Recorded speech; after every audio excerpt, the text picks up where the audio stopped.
Hey, what's up YouTube? So today I'm bringing my 2016 Nissan Leaf SV trim, which is 30 kilowatt-hour battery, to Nissan dealership because I received email. I'm gonna put the screen. It's kind of unusual to receive email for recall. It's something to do with the lithium battery controller. So they say it misreport the available capacity. I don't know if they mean the available state of charge or state of health. So far I didn't notice anything difference, because here you can see this is after full charge. I charge it fully. It says 25.7 kilowatt available. It used to be 26, 26.2, 26.4 after full charge, but this is when my timer actually stopped the charge, so I assume it can go a little bit higher. But when I compare to my state of health right now, which is 91.85, so almost 92%, it kind of matches. So we're gonna see how this is gonna change. I'm gonna now start the AC. I purposely didn't start because and today is really hot day. It's like over 100 degrees I think right now, and not very usual for Central Virginia, kind of past the mid-June. So let's drive to Nissan dealership. I have appointment. Seems I'm gonna be late, and let's see what's gonna happen. Oh, you see the AC right now is drawing 1400 watt hours. 400 watts, I mean, not watt hours. All right, so let's go there. And all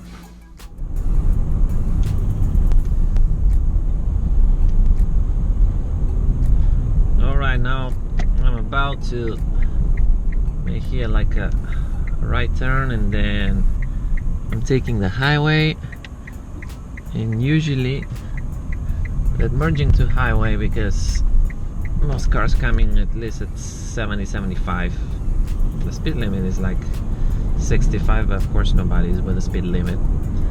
So but there's gonna be a massive acceleration. So this is one of the problems with Nissan Leaf. Even the second generation, like Nissan decide they don't need active cooling, and this kind of, sorry to say, but really stupid, because right now we experience here temperatures of 100 degree Fahrenheit. So this is like, I don't know what is in Celsius. My car is in Celsius. On dashboard says 37 Celsius.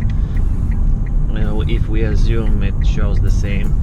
So you see the battery is already 95 Fahrenheit. So the battery is already hot before I even start driving. And what's gonna happen now with the temperature 95.2, and I need here really to slam on the throttle in order to merge with the traffic safely. And my consumption pretty much jumped at some point to 60 kilowatt, what the electric motor is drawing from the battery. So yeah,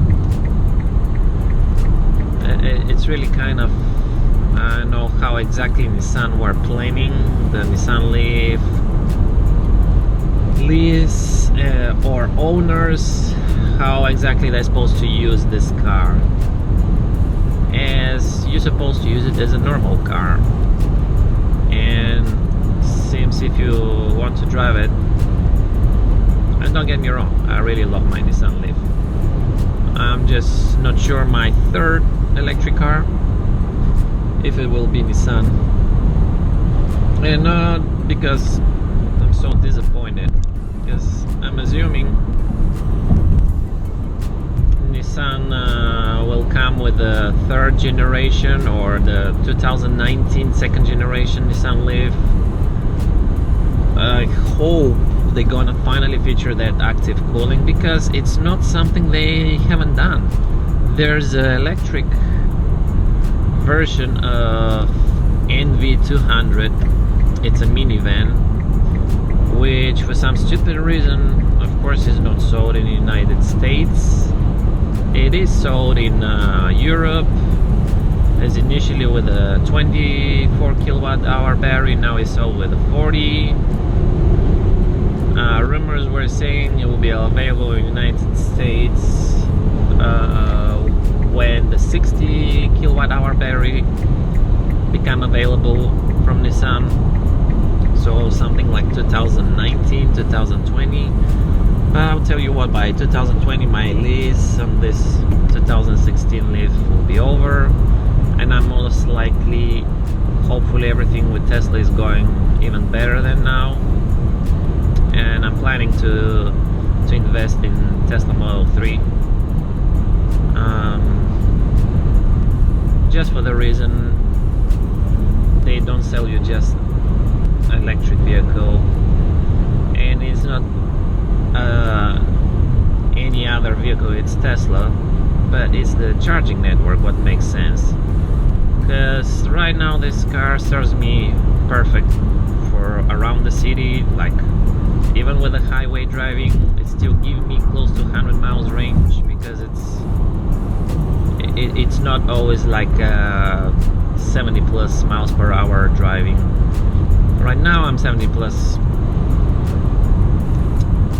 miles an hour driving, and you can imagine my efficiency is killing. It's 2.6 miles per kilowatt with AC running pretty much, drawing 1.5 kilowatt, and at this hot weather, you know, and it's big stress right now on the battery. I already see the temperature rise in 96.6. So definitely Nissan have to reconsider some things if they want to really stay in the game. Luckily right now, for now, they're kind of taking the third place in terms of range, but it's kind of funny to compare, because to me it's Tesla and the other electric vehicles, and just simply because Tesla invest and offer the customers a charging network that nobody else matches in terms of available charging plugs per location, in terms of how to say minimum guarantee speed of charging. Like if you deal with Chatemo or CCS with a Bolt, you know, you're lucky to get your 40 kilowatt charging rate, and this for also is the same about Nissan Leaf. So this is kind of rare to see. If you see 40 kilowatt, like 40 plus, it's a really rare case. So on the other side, you know, Tesla, the superchargers are rated at 120 kilowatt. If you're sharing with someone, I think your current drops to 80, and the vehicle that plugs after you gets 40 till you get fully charged. So then after you unplug or your charge is complete, the second vehicle gets from 40 to 120. So that means, like, whenever you need road trips, you know, whenever you're doing them very often or not so often, it's not gonna impact so much the time for your trips, because I'm assuming with Tesla Model 3 even, you will spend way much less time than with Nissan Leaf second generation, even Bolt, no matter what kind of charging station you're charging it. So that's the win situation for Tesla, because yeah, of course it used to be free before for certain I mean, till all the models sold in till the end of 2016, I think was. was free supercharging. So now if you want so much to have free supercharging, you have to buy like a used Tesla, which is manufactured in that year. So however, I checked recently Tesla website, like here for Virginia, the pricing is pretty fair. So in many states it's per kilowatt, which is the much more fair pricing, and it's, believe it or not, it's only 20 cents. Yeah, it's double the residential rates, but I'm sure out there many of you tried. I never paid for or paid DC fast charger, but when you break down the price, you're paying per session, not per kilowatt, per session. And you know, per session that varies a lot how much energy, how many kilowatt hour you will get. And usually it's pretty much, it's a huge rip-off, because in most cases, while I calculate what is priced here in the area around, including DC, Washington DC, your price per kilowatt is something ridiculous, like 70, 80, 90 cents, maybe even $1. I was like, what these people are thinking? Yeah, sure, they put you right away, you know, priced as a, you know, per miles. What you're gonna get is what you would pay for gas for typical average, you know, vehicle with a typical economy for United States of 25 miles per gallon. So it's kind of suspicious this moment. Probably this how they decide how much to price, how much they to charge for those DC fast chargers. So let's see, I'm very curious. Probably it won't show any difference for this recall. I'm almost near the dealership of Nissan, where I'm start leasing this vehicle, where I trade my previous Nissan Leaf that I was financing. I just decided it's not worth to keep paying for a car that by the time I pay it off, it will not worth anything, pretty much zero, because just the technology evolves so fast. When I start financing my first Leaf in 2015, Bolt, even I think like this was 2015 June, I think there were some rumors about Chevy Bolt EV. I think the same year in the fall, first time they showed the concept car in a few exhibitions, and that's what, oh, now Bolt is available everywhere. Even here I spotted in Richmond, Virginia, a few Bolts. Tesla 3 is manufactured, as far as I know. There's a 2.3 Tesla Model 3 in Richmond, Virginia too. So things are evolving now. Hyundai coming with Kona Electric. Unfortunately, it's not going to be available everywhere. Most likely they're going to play the same zero emission state game. It's going to be available again only in California. So many manufacturers, you know, Kia is coming probably with 60 kilowatt hour battery, the same they're gonna use in Hyundai, Kona Electric. So by 2020, I just can't imagine how many choices will be, but still nobody can match till then, unless somebody starts taking real action about building charging network, or maybe Tesla decides somehow to share with our other manufacturers. So here I am, and I'll be talk to you soon. Alright, now I'm having my Nissan Leaf back from the dealership. It took them a little bit longer. Anyway, I had my smartphone with me and did some stuff on it while I was waiting. It's supposed to be 1 hour, but it really looks like they were very busy. So let's see, they had to update the software for the lithium-ion battery controller. So you know what I was stating in the recall, the reason is that it was miscalculating available energy capacity. I'm not sure what exactly Nissan mean, like I was telling you that the state of charge was lower than it is, or the capacity, the overall capacity, which reflects the battery degradation. So here's my phone now, and I have the OBD adapter on. On the dashboard, nothing changed pretty much. I just feel like it shows more miles available right now. Not sure, I'll check with the video from before. Yeah, I was flying on the highway with 70 miles an hour, which is the speed limit there. So as the worst condition for electric car. On top of this, today is like 95 probably Fahrenheit, 34 something Celsius.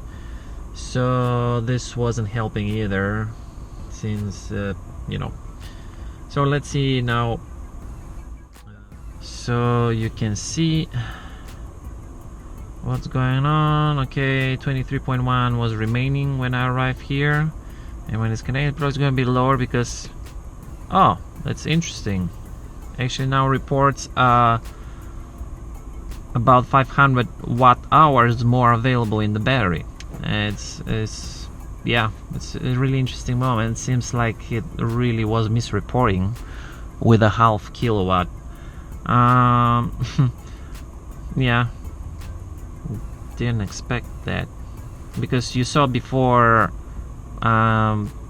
Leaf Spy reconnects with the OBD adapter again, was showing the information I had from Leaf Spy before, when I arrived at the dealership, before I disconnect the OBD adapter, turn it off and disconnect my phone. So it was clearly was showing 23.1, and now it's 23.6. Well, already dropped to 0.5 because I'm pretty much using 1300 watts to cool myself in the cabin and on this hot day. Let's go quickly through the screens. Yeah, you see the temperature is nice of the battery, 98.8, and I haven't started driving yet. So this is pretty high, and I don't know if you can see through my GoPro over there. It's the new Nissan Leaf.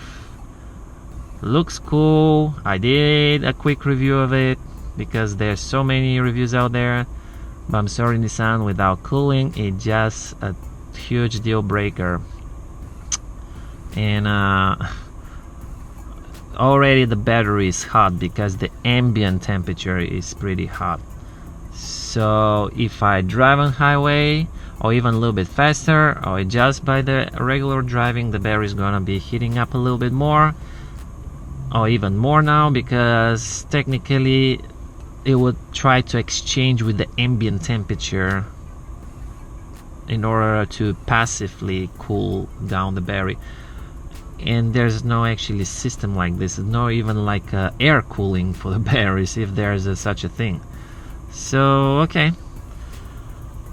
Oh wow, it's a big change. So this is what was this software. So I really thought my battery was pretty fast degraded, but you can check in the beginning of this video. I was reporting before through Leaf Spy, which, you know, reading through the OBD adapter from the computer, and obviously reads the information from the car battery controller, and what's telling me I have available 73 amp hours, and my SOH was state of hill like a 92 something, 91.85%. I remember now reports 96.32, which looks pretty good. I mean, the car right now has 8,181 miles. That's cool. And honestly, this is pretty good state of charge. But I'll tell you my secret. I pretty much, since I started leasing this car in September, and now it's June, past mid of June, I always try not to deep discharge it. That just happened a few times, 2-3 times overall for all this time, and I always use timer set to charge the car for 3 hours only. So this way I never reach 100% charge. I always charge up to 90, 95, according to Leaf Spy, the real state of charge. Rarely 80, 83, but I never top it off. I never, especially now in the summer, I'll be even more. I know I just leased this Nissan Leaf. I don't really have to care about this battery, but through the lease, why not to have the maximum capacity of the battery? So I'll keep you reported. You see my new SOH, woohoo, 96.32, so almost 90, kind of 97-ish, 96%. I still have of the original battery capacity. So yeah, if you receive this recall for your 30 kilowatt-hour battery Nissan Leaf, which include the 2016 SV and SL trims, and 2017 eventually SV and SL trims, all the trims. So go ahead and do it. You'll find out actually your battery is not so bad, as many people reported that actually after this software update was performed, they actually had the capacity bars recovered, but this can be a different case just because they resetting some settings. So that's it. I'll keep you posted over the summer how the degradation of the battery will go. I'm probably gonna post a video somewhere in October when the weather here is getting a little bit cooler in Central Virginia, and we'll see how faster the battery degrade, because this is where the non-active cooled battery of Nissan is degrading the most and the fastest. This is always during the hot summer months. Alright, thank you for watching. If you like this video, find it useful, give me thumbs up. Let me know in the comment section below what you think. What's your thoughts, what's your experience, and see you soon. Thank you.